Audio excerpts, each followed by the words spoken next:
853 positive COVID-19 cases and 60 new deaths. Brings us to a total of 128,594 cases, 4,561 hospitalizations, and 1,326 deaths. Clearly, it was another abysmal week for virus spread in Kansas. We reported over 19,000 positive cases of COVID over the 7-day period ending on Monday, with more than 7,000 reported over the weekend alone. While cases have risen across the country, Kansas's spike stands out. Forbes magazine recently declared Kansas as the 10th riskiest state to visit. The impacts of this on the ground cannot be overstated. On Monday, Stormont Vale Health System here in Topeka announced that it had reached maximum capacity for COVID-19 patients.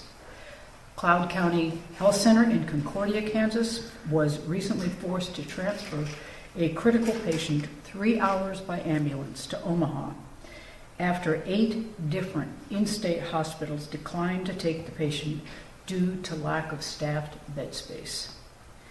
Wichita hospitals are so inundated with virus-positive individuals that some must wait on gurneys in emergency rooms for a staffed bed to become available. This virus impacts everyone with healthcare needs. When staffed beds are full, those who suffer from other health emergencies like broken bones, strokes, heart attacks, may have issues locating a facility that can care for them. We must also consider the burden this influx of coronavirus patients has on our healthcare workers, who have been working tirelessly for months on end to take care of patients. Doctors, nurses, health department officials, and other health professionals across the state are experiencing unimaginable levels of stress. Patient increases in hospitals are causing burnout, emotional strain, and resignations. Healthcare workers are our friends, they're our neighbors, they're our family members. They may be members of your congregation, or they may have kids in your kids' class. They are people like Becky Williams, a nurse at the University of Kansas Health System, who says she is weary from the uphill battle she faces every day caring for severely ill COVID-19 patients. For months, Becky has worked long days and demanding hours. Sometimes she only sits down for 10 minutes during her shift to eat something quickly before rushing back to care for patients, or to help them video chat with their families one last time before they succumb to the virus. There are people like Nathan Jones, a former nurse at Advent Health Shawnee Mission, who will start working soon at St. Luke's, who describes in a Kansas City Star article how he has lost count of the number of COVID-19 patients he has cared for who have lost their lives. Or Dr. Humanan Ashraf, a pulmonologist for the Hutchinson Clinic, who, during a virtual town hall, described the scene at the clinic's COVID unit like an old movie about a plague, where doctors in full protective gear visit room after room where patients are struggling to breathe. Kathy Riegelman, a chaplain for the University of Kansas Health System, who works every day to provide comfort and connections to those in her care and to their families. Due to visitation restrictions, some days Kathy sits outside patients' rooms and speaks with them on the phone with their family members to let them know she's watching over and praying for their loved ones in their very last moments. Each of these professionals and healthcare workers, like them across the state, deserve our thanks, our kindness, our respect, and our understanding. We can show our gratitude by doing our part, following common sense health practices to slow the spread, to decrease hospitalizations, and provide much needed relief for the many exhausted health professionals experiencing burnout. To that end, today, I'm announcing several steps my administration is taking as part of an all-of-the-above approach to slow the spread of the virus and to keep our businesses and our schools open until a vaccine is available for all Kansans. As all of you know, last month I reached out to Republican leaders and asked them if they would support a special session to address the rising COVID-19 case count. Before taking that step, they asked me if I would consider an alternative approach, focusing on public service announcements, and I agreed. This week, my administration continues to implement the unified testing strategy, which has begun in earnest. We also allocated CARES Act funding to assist a coalition of stakeholders, including the Kansas Hospital Association, the Kansas Chamber of Commerce, the Kansas Farm Bureau, and others to create a statewide public health campaign, which will begin next week. The campaign will encourage Kansas to do their part, to follow the best practices, encourage voluntary testing, avoiding mass gatherings, and using face coverings. In addition, we're engaging with local leaders. I'm pleased to announce that my administration is creating a new partnership with the Kansas Leadership Center. The Leadership Center is working to mobilize its alumni base, which is nearly 12,000 strong, to lead virtual, nonpartisan convenings across Kansas beginning the week of November 17th, this week, and concluding by late December. The convenings will be designed to generate grassroots support for increasing commitment to the behaviors necessary to combat the virus. Each convening will be designed to generate at least one new actionable item or experiment intended to slow the spread of the virus in the local community. In addition, the project will organize community leadership across Kansas, creating a Beat the Virus leadership network that stretches into neighborhoods and communities throughout the state. This network will be leveraged for this project and could also be leveraged for additional efforts to promote vaccinations when vaccine is readily available. The project will dramatically increase the number of local leaders, pastors, coaches, neighborhood leaders, business owners, community officials, and others to use their influence to combat the virus. Additionally, our office is restarting local stakeholder calls that we held through the first few months of the pandemic. We're again inviting county commissioners, emergency managers, public health officers, legislators, and other community leaders for a bi-weekly COVID update and question and answer with state response leaders like me, Dr. Norman, General Weissar, Dr. Marcy Nielsen, and others. The last component in our new all-of-the-above strategy is an executive order that I'm issuing today implementing a new statewide face covering protocol. The new protocol is similar to, but an updated version of the executive order I signed in July. We have learned a lot over the past few months, and we know that each Kansas county is confronted with unique challenges when dealing with the virus. Since my July order, we've seen more than 30 counties and cities either create their own local ordinance or adopt my original order. But there are many more that have not. We listened when they told us that they were concerned about a one-size-fits-all approach. Today's order both ensures that I fulfill my responsibility to create a standard for the state of Kansas to follow, but also gives communities the ownership and flexibility to decide how best to implement it.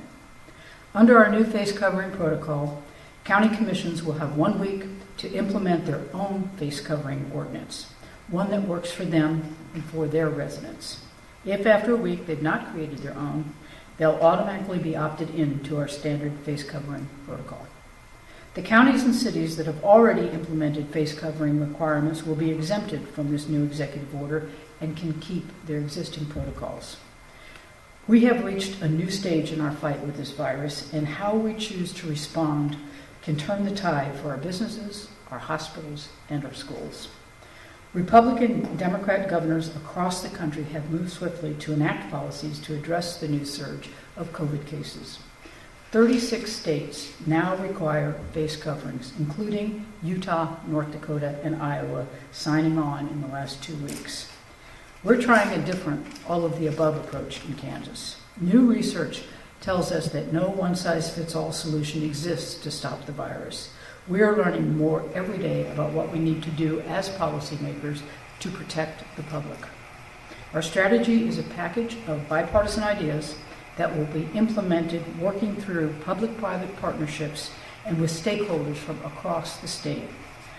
But I want to be clear that in addition to protecting the lives of Kansans, I am committed to protecting our businesses and schools, and I am determined to keep them open.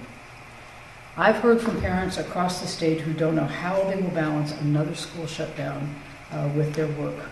I want each and every Kansan to know that I hear you, but I also need your help. With your support, we can protect our businesses, continue educating our kids, and avoid further preventable deaths and hospitalizations. Remember that we are all in this together, and together we'll get through it. And with that, I'll take questions. Governor, the state law in theory still allows the counties to opt out of your order. So they, in addition to writing their own orders, they could simply have meetings and opt out. Are you worried that most of them will do that? No, I'm really not, John. I believe that we have seen over the past couple of weeks a number of counties opting into the original order from July. We have seen more who have created their own ordinances for masks. And we have heard from, a lot of people, including our own Senate President Susan Wagle, that if we were to put in place another executive order with face covering protocols, that a number of counties that originally opted out would come back in. Governor, did you vet this with Susan Wagle and the Senate House leadership? We did. Yeah, I have talked with leadership on both the House and the Senate side. They were overwhelmingly supportive. Well, it's encouraging, quite honestly. I take not being against it as being supportive, and I did not get a lot of pushback on this at all. In addition to working with Republican leadership, we've also been working with some major groups across the state of Kansas, like the Chamber of Commerce, for instance. We wanted to include our business community in all of this, and I think we have a surprising amount of support for the methods and the policies that we're putting in place. And I think it's because we have listened, we heard what people said, and we tried to tailor this to be responsive, to include, what the Republican leaders asked me to do in terms of the public service approach. So we've included that, and then we've added on you can tailor this mask ordinance to your own liking, what will work for your county. So I think giving them the flexibility to do that will encourage a lot more of folks to come on. And then this new partnership with the Leadership Center, I think, is going to make a huge difference, because you're going to have thousands of community leaders, really getting down deep into their own communities and working with us and encouraging those folks to do what we need to do to spread this virus. On John. They can adopt one or not, but if they don't, then yours goes into effect. But the county commissions can then step in and just reject the whole thing. Yeah, that's okay. House Bill 2016 is still in effect. Okay. Just a question about the unified testing strategy.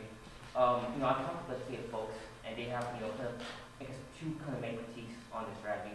One, a lot of them have told me that they feel kind of left in the dark and not, complaining about not being involved in. Who is this complaining about not being involved? One of them is Senator Denning.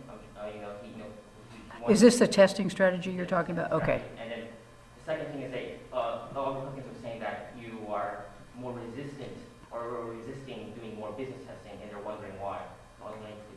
Okay, so you're asking me about why does our unified testing strategy include a limited amount of business testing? Or not as much business testing as Republicans say that they want. Okay, well, I would tell you, this is a conversation that has gone on for a long time. Senator Denning in particular was very interested the minute we got any CARES funding that a whole lot of it be dedicated to business testing. The fact of the matter is, we needed to have a public health expert come in and tell us how we could best spend those dollars to get the most impact in our state with testing. And that's why we brought Dr. Marcy Nielsen on board as a special advisor to the governor. You know, Dr. Nielsen holds a PhD in public health from Johns Hopkins University, which is probably the world's renowned public health program. So we have an expert who's deciding that, and what has been decided and what is being funded are a number of strategies, including some business testing, but that is not, you know, necessarily the most effective. So we let the public health expert, the testing experts, determine how we were going to spend those funds. And it's, you know, we have had these conversations. It's not like we're doing this stuff behind closed doors. These are conversations that have been had at the Spark Task Force, for instance, so where Senator Denning sits. So these aren't things that we're doing in the dark. These are things that we are discussing and putting in place with full transparency. One more question? Yeah, Governor, to follow up on the testing question, there has been some criticism, though, that the administration hasn't moved quickly enough from Senator Denning, and there are some other folks who aren't as critical who say, you know, I wish we had been doing this earlier. What would you say to that criticism? You know, I would say I wish we could have done it earlier. You know, the fact of the matter is, you know, 6 months ago, we didn't have the resources. You know, if you remember, you know, a lot of the testing that we're able to do now is because of what the federal government sent in. I think it was no longer than a month ago that we actually started to get some of the rapid testing ability through the federal government. So we didn't have this. We didn't have the tools. As soon as we knew the tools were going to be available, that's when we brought in, you know, somebody with real expertise in developing a strategy that would make the best use of the tools that we do have. And that's, I'm very confident that that is exactly what we've done. Will it be perfect? No, of course not. Nothing ever is. But I think it provides the best possible framework to allocate the resources that we've got now and to mitigate the spread as much as we can now.